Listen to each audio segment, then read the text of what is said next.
Okay, welcome in ladies and gents. I did in this video want to discuss something that I think is rarely discussed, and that is how much people dislike Hossin.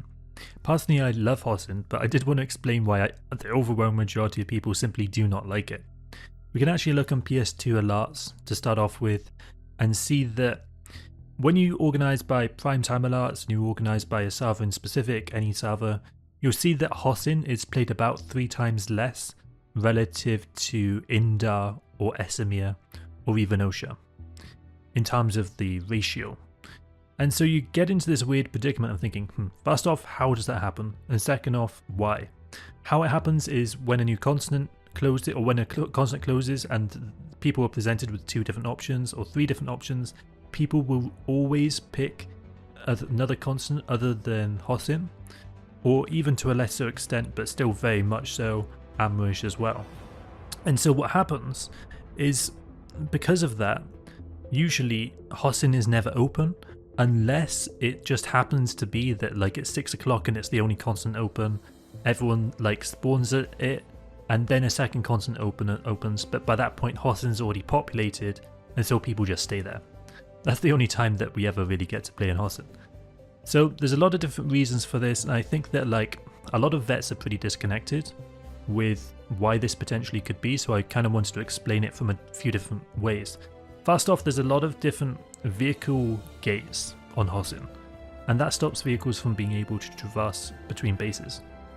And that right there is automatically going to turn off a lot of people. On top of that, we also have terrain elevation and debris. So on Hossin specifically, we have a lot of debris in the way for vehicles and trees. And on Amrish we have terrain elevation, which usually shoehorns vehicles into roads, and you can't really tell where, if there's ever going to be a vehicle that you run into, and so you run into this position where there's no point even running a vehicle half the time. And then when you do run a vehicle, sometimes they'll just be hiding behind a gate, a shield gate on a base, and so you just can't fight them, and if you try you're going to lose, because they'll just hop back behind the gate, repair up, then peek you again. Now on top of that, there's also the aesthetic preference that I believe people have. I don't think that people particularly are interested in playing on a swamp map. Likewise, on Amrish isn't a particularly pretty continent. There's no bright colours, it is just a lot of green, and for that reason as well, I'm going to say I'm out. No, I'm just kidding. But for real, like, why would you play on Hossin or Amrish if you're a new player? It doesn't look particularly cool, and then as a vehicle player, you're not super compelled to play it. And so all you have left for those 2 bases, for those 2 continents, are the infantry players, which of course love those maps, and I really enjoy Hossin, and I love Amrish as well, but that simply isn't how most people think about the game. Now there's another reason that people may have not even thought about, and that is that on Hossin and Amrish, have you ever noticed that there's a lot of base connections between the factions, and so the population gets spread out more evenly. And for that reason you have these smaller fights and less Zarg fights, less big fights. And I'm not entirely sure if people really enjoy that. I think people enjoy the spectacle of it, and Rel definitely understands that, but I just don't know if people really enjoy Zarg fights, or if they just think they do because it seems fun, but then they're in it and it's a bit boring. Not entirely sure on that, it could go either way. I think certainly some people enjoy Zarging, and some people don't mind it, so it depends from person to person. Irrespective of that, as I was kind of alluding to, there are lots of bases on Hossin, lots of bases on Amrish, which means lots of bases to like remember, which is difficult if you're a new player, and if you're not super invested in the game you might not play that often, and so you're just not going to learn those bases, especially if you never play in the continent. So it's a bit of a feedback loop there as well. There's another thing that I haven't even mentioned yet, and that is that, I don't know if you've noticed this as well, but especially on Hossin, and to a lesser extent Amrish, there's a lot of garages for Sundies. And so because of that, the gameplay essentially revolves around pulling a vehicle, killing the Sundie, redeploying, or otherwise you have to drive for a untenable amount of time and most likely never even run into another vehicle. And so the vehicle gameplay for that reason as well just isn't really there, and as a vehicle player you just end up trying to kill infantry which are defending the Sunderer, and that's your experience. which isn't necessarily the most fun with all the decimators that you're probably facing. Now as well, if we contrast this with Esamir, Indar and Osha, which I'd say, I'm not entirely sure what the ratio is of what people prefer, and I think someone like Maelstrom could do the analysis there to figure out specifically what people enjoy based on primetime alerts and the ratio between those. But I think that in general people enjoy those 3 continents around the same amount.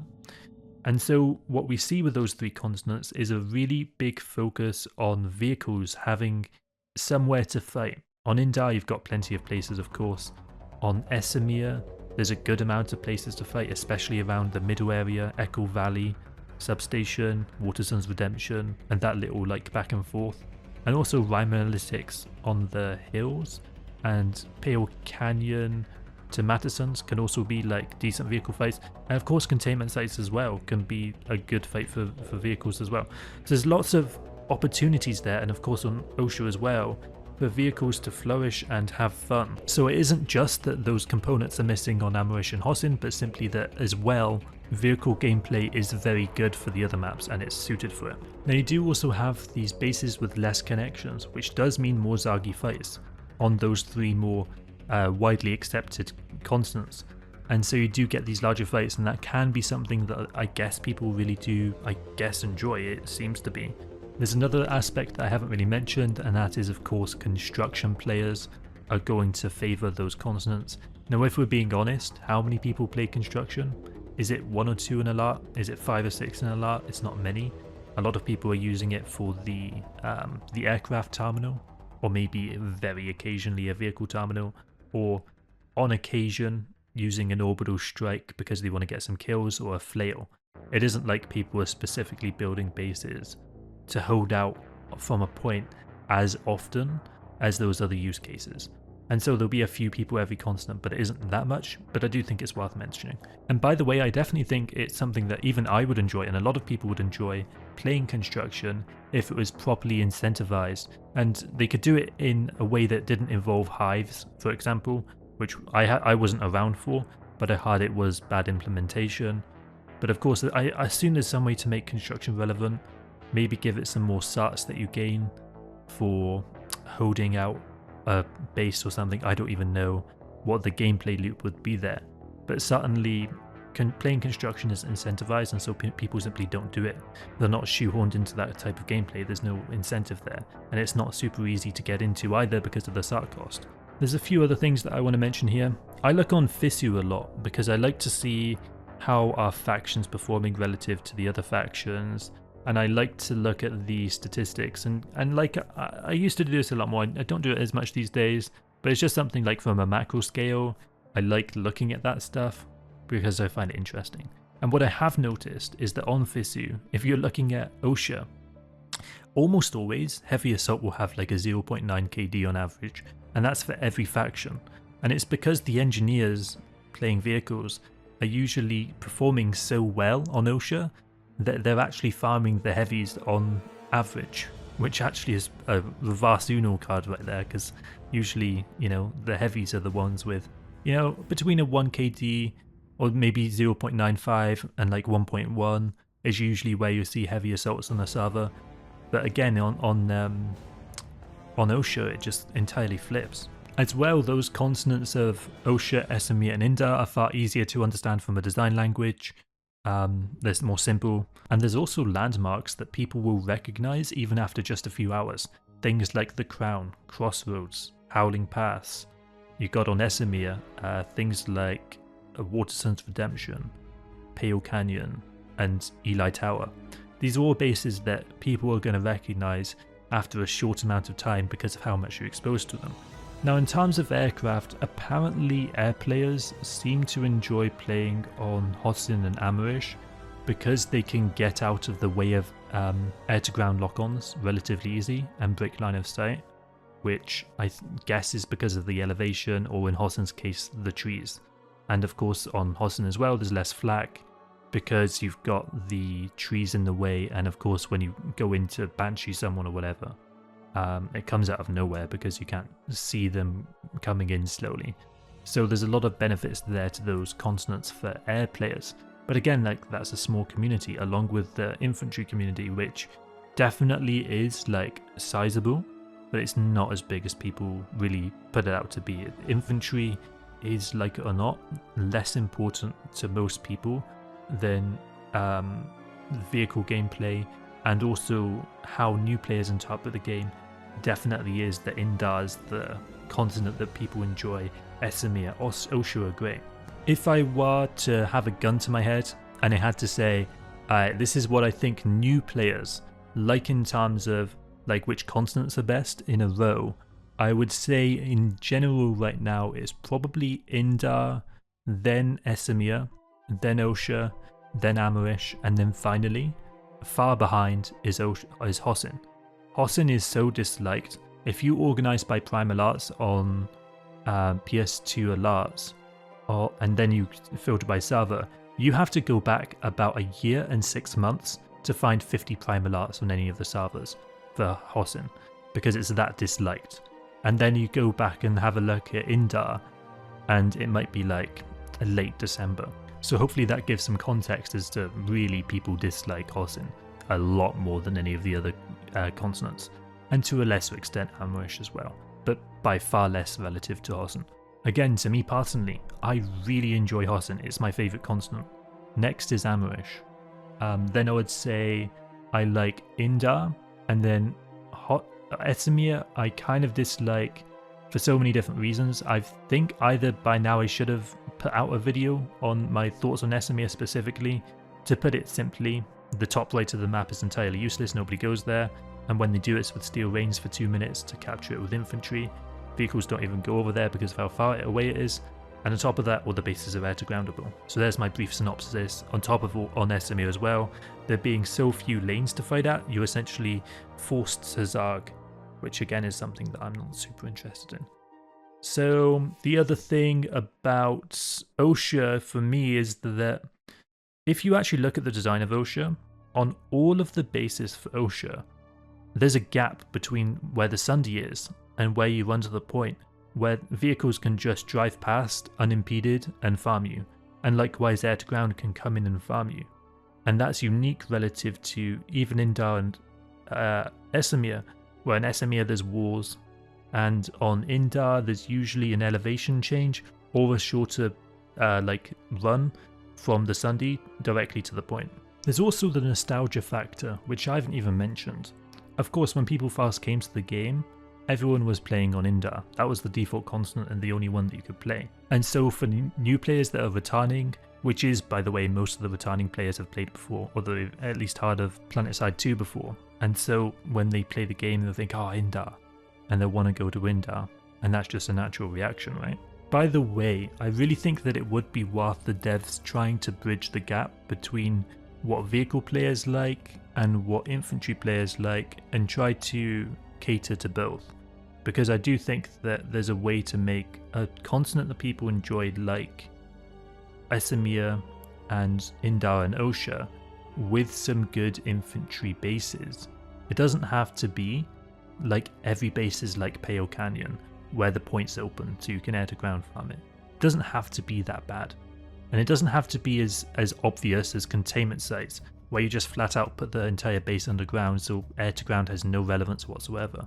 There really should be a confluence of vehicles and infantry on each base which have relevance depending on if you're an attacker or if you're a defender, and there should be some way for that to happen. A good example of where this is done poorly is, for example, Skardamessa and Indar Komore, where the vehicle terminal is farther than the point, and so fast you have to attack the point before you can even get to a vehicle terminal. And a lot of the time that is because those are those more difficult to capture bases in terms of like statistics. They're like things that are flipped less often per attempt to capture. And so to control for this, I assume that's why the vehicle terminals were placed farther away.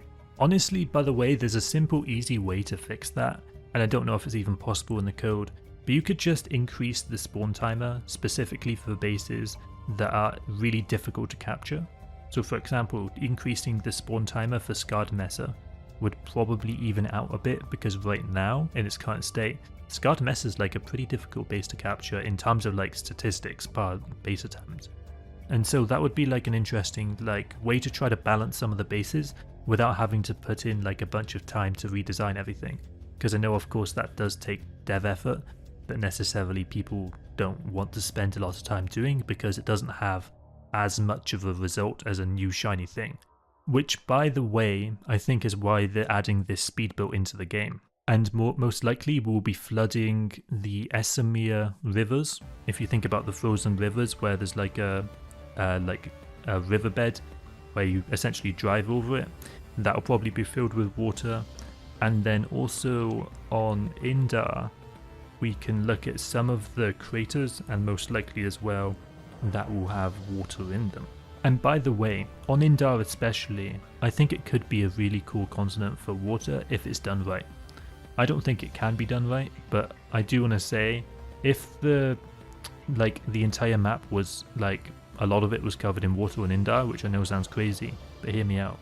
If that did happen, I think that it would make the game quite dynamic, because you would have the more hilly areas on the south of the continent with lots of land bases still for people, which again could be good for, I guess, for vehicles. And then you could have the sea bases be something that are good for boats and also for infantry, because they wouldn't have a lot of vehicles farming them, because there's no ability to hesh those bases, for example. And air to grounding it, maybe they could make it not as easy. And so I do think on Indar it could be a way to experiment with trying to make a continent that both infantry and vehicle players do enjoy, which, to be fair, I already think it's already in a good place. And I do actually kind of think for that reason it might be a bad idea to experiment with Indar specifically, because it is such a beloved continent. If the devs do mess it up, I don't think people will be entirely happy with that, which of course there's always a chance of. Oh, and by the way, if you're not already subscribed to the channel, I really do recommend it, because of course, especially if you've watched this much of the video, you very likely will enjoy future content by myself surrounding the topic of Planetside 2. So subscribe to the channel if you're not already, helps the channel a bunch as well, so hit that red button, subscribe, like the video if you haven't already, comment your ideas on what you like in terms of continents, what you would change with the continents, what your continent tier list is, and until next time, have a great day. I'm out. GG. Bye bye.